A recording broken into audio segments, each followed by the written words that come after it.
you, all of you, who turned up here today to express your disgust at the government's seemingly unstoppable commitment to killing as a solution for the problem which is crippling livestock across the country.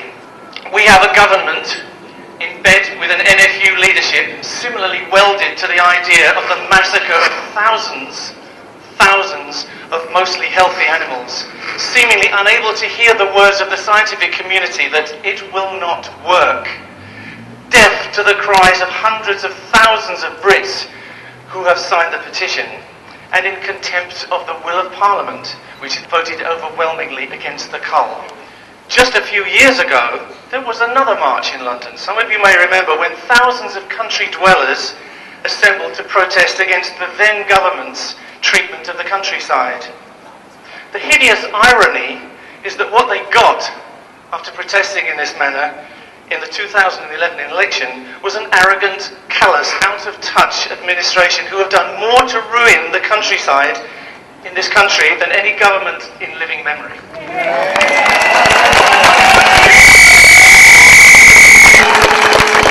This is the government which tried to sell off our forests, which is covering our now unrecognisable greenbelt with concrete at an unprecedented rate, which ever so quietly has been destroying buzzards' nests to keep alive the business of shooting birds, which is an industry which almost the whole of this government privately has an interest in. This is the government which is struggling desperately to find a way to re-legalise the despicable blood sports of fox hunting, stag hunting with dogs and hare coursing. This is the government which abstained on a European vote to ban the pesticides which have been implicated in the demise of the bee population. This is what the last countryside protest got for their money. Let's hope we will be more successful this time. Let's hope we get one day a decent, compassionate government who will truly start to treasure this country's greatest heritage, its magnificent wild animals. For what use is a countryside with no wildlife? That's what this government is taking us to.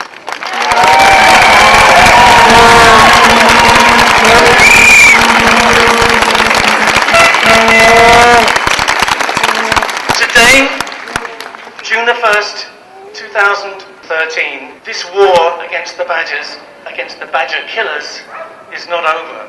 It's hardly begun, because this is a fight for the very lives of 100,000, at least, innocent animals. But even more than that, it's a fight against the old-fashioned, bloody-minded, ignorant attitude that human beings and money and political power are all that matter. It's a fight for the rights of the other creatures on this planet. It's a right for their very right to live in these islands.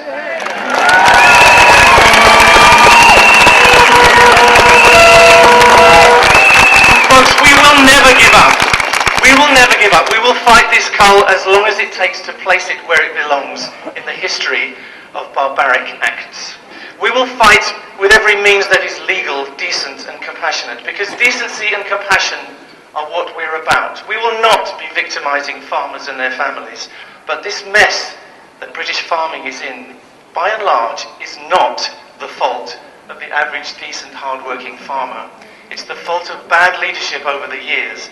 In the corridors of Europe, the image of British farming, as they discuss it, is not very pleasant to hear. They regard us as cheap and sloppy. They point out that Britain is the only country which has a serious TB problem, and that this is no accident. There are many of you farmers who are very supportive of our views and working with us towards vaccination. There are many more who are nervous of even speaking to us because of pressure from their colleagues. But I want to speak to every farmer. We believe here that British farmers have been let down by their leadership.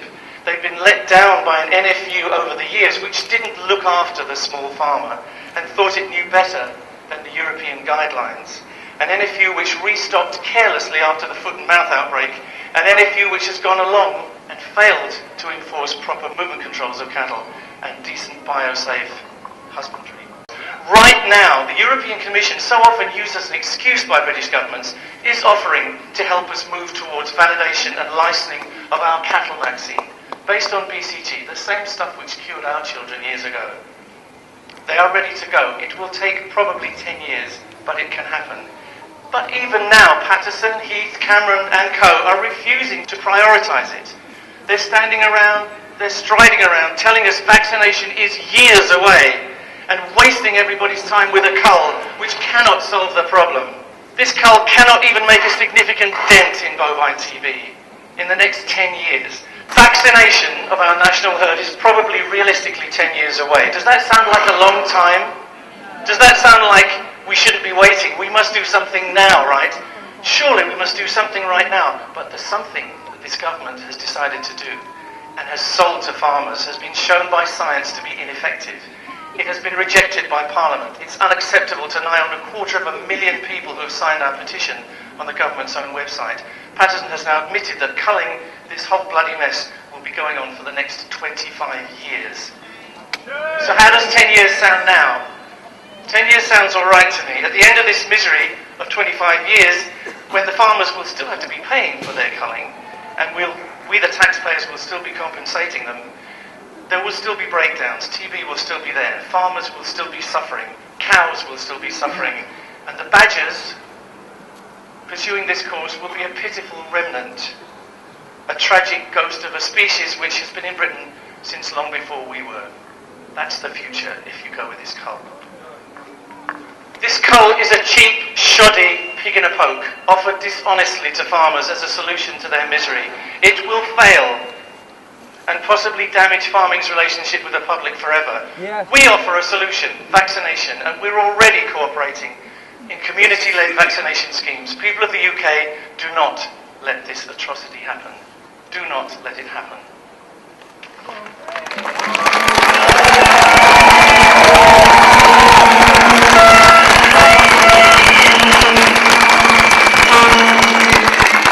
The timing of this is spectacular. We have some great news. This is not all doom and gloom. We have great news. We have what we were looking for the last few months. We have an opposition day debate this Wednesday, in which this matter will be debated again with the full strength of a full-on parliamentary debate in the House of Commons. This is not a backbench debate like last time. This is an opposition day debate. And the government surely will have to listen, won't they? We may win, we may lose, but it goes on, and in the end, we will be winning. How can you help? Please write to your MP tonight. Write to him on paper with a pen. Tell him that you require him or her to have the courage to vote against this hideous, wasteful, cruel and morally bereft cull.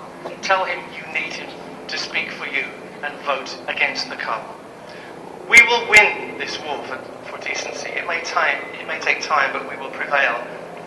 The other good news that we have, that the one piece of evidence which might have convinced people that the cull was still worth doing has now disappeared. It now emerges that this cull will cost the taxpayer more than it will save it in terms of what it can achieve, even at best.